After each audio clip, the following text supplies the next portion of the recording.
Cute is what we aim for. Bands, music, and the mystery of a name. I sometimes wonder how bands get their names.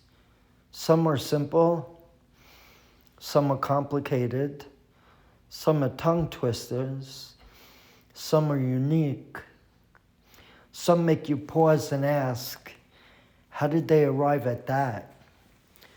Cute is what we aim for sounds less like a band name and more like the title of a song, buried somewhere deep in a track list.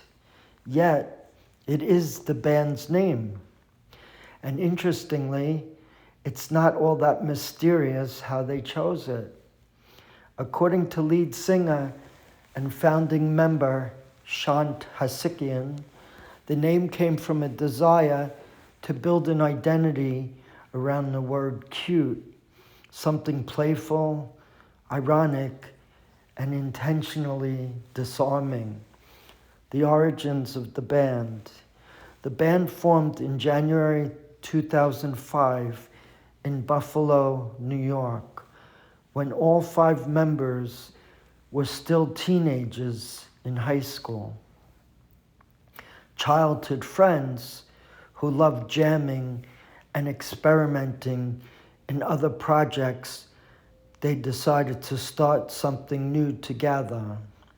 The original lineup of the band consisted of Shaant Hacikyan, vocals, Jeff Zum on guitar and piano, Tom Falcone on drums, Fred Samato, bass and guitar, and Dave Melillo, guitar. Dave Melillo later departed to pursue other musical interests, leaving the 4 core members who would define the band's most successful era. The MySpace momentum.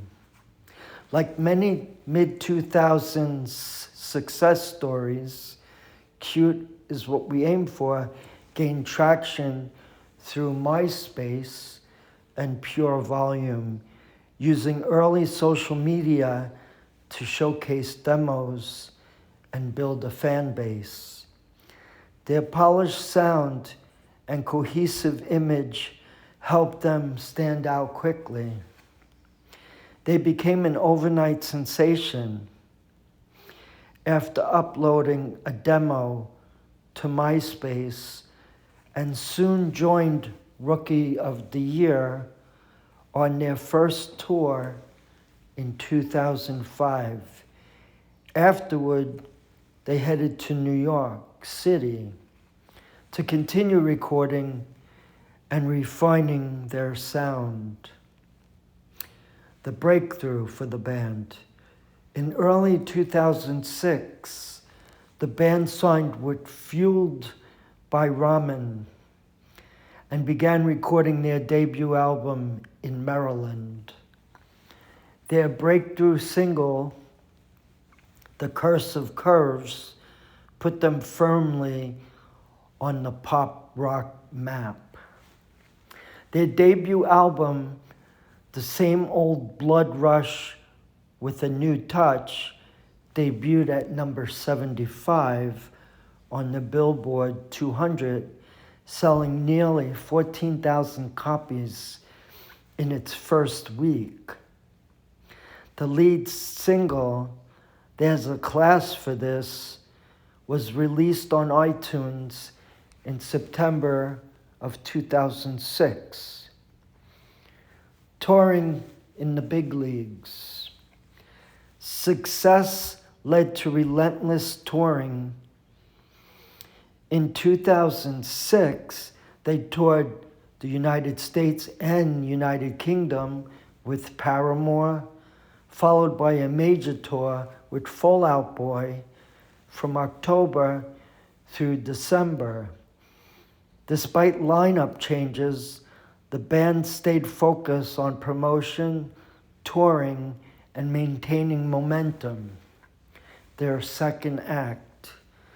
Their sophomore album, Rotation, was recorded in Los Angeles and released in 2008.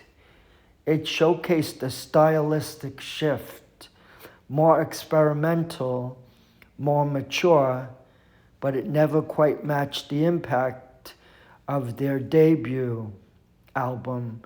Still, it was well received and demonstrated growth, highs, lows, and the end for the band.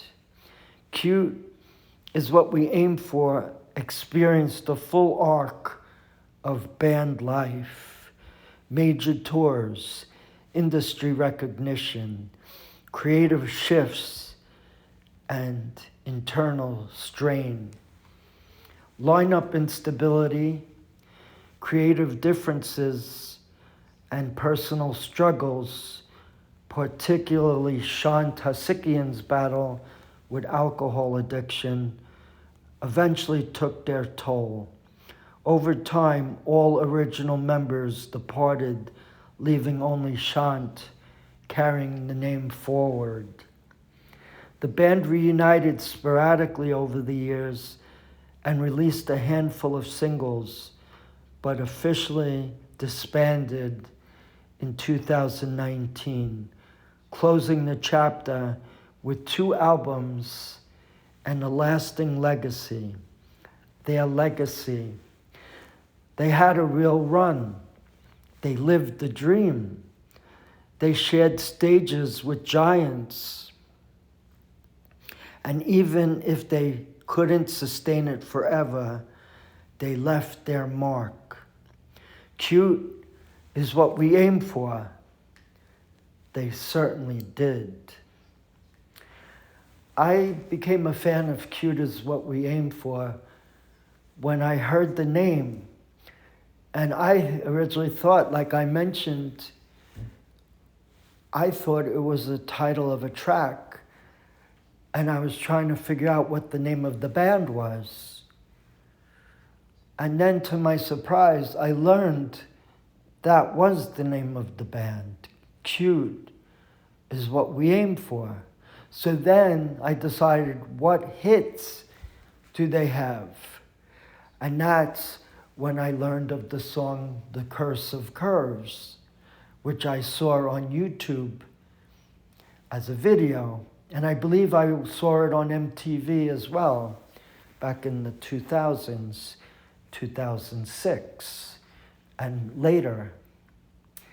And I found that the video was interesting, as the band members, amongst other people and young, beautiful women, were seated at an enormous table that looked like a social engagement, a big dinner function. And Shaant was the singer, and the band members were integrated in and around the table. No instrumentation. No, you heard the background music, and you saw Shaant singing. And I thought it was unique, and I was quite captivated by the band. And I became a fan. And then I heard others of their songs, Newport Living. I also remember the song, There's a Time for This, and other songs that were featured on their first album, their freshman album, their debut album. And I really thought they were pretty interesting. And I was also fascinated that they were all from Buffalo, New York, and they came together as friends in high school. And when I associate bands from New York I don't think of Buffalo, New York, where there's tons of snow. In fact, when they probably started out, I wonder how they were able to dig out to get to those venues they played before they made it. But I saw in my research that they launched their music on MySpace. And there was a time I was on MySpace, and I became friends with bands. Not this band, Cute Is What We Aim For, though I would have thought that would be interesting.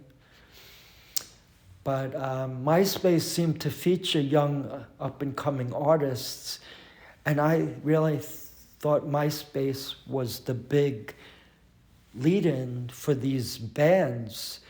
It was a way for them to showcase their music, their talent, their voice, and their vision. Because I did the same thing as a spoken word artist. I showed my recordings, and I was proud to. And I became friends with some of bands that even sent me demo CDs to me and my son. And I established dialogue with some of these bands.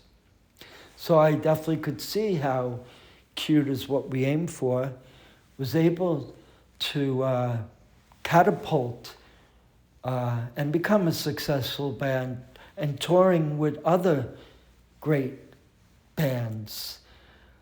And just the likes of Paramore and Fall Out Boy and so many bands. There are so many bands I can't even think of some, but they were all out during that time. And one that I remember is The Academy Is. Off the top of my head, a lot of bands that I could think of, but Fall Out Boy is a band that I came to love too. Jimmy Eat World, and I also include Cute Is What We Aim For. And they also became a touring arrangement with other lineups, including Rookie of the Year, a band from North Carolina. I live now in North Carolina. I moved from New York to North Carolina, and I love it. So I am really affected by music, and I like to do spoken word pieces that tell the story of some of these young bands that came to be famous, popular, overnight sensations. And I miss the band Cute Is What We Aim For, but I still play their music because I find it interesting, and I love the name they came up with. Cute Is What We Aim For. Check them out. Their music is really cool. And I suggest that you look at some of their videos as well. The story is sad because, like other bands, some members get caught up in the whole success that they kind of lose a sense of what they were there for to begin with, and then they get into addiction, drugs, alcohol. And it's sad. And then obviously they get into situations where they don't agree, creative differences, just like any band. Cute Is What We Aim For encountered that as well. But I love the name, I love the band, and I still to this day listen to their music. Cute Is What We Aim For. Thank you guys. Awesome music, fantastic name, and I miss yous. And I wish the best for all of you. Thank you.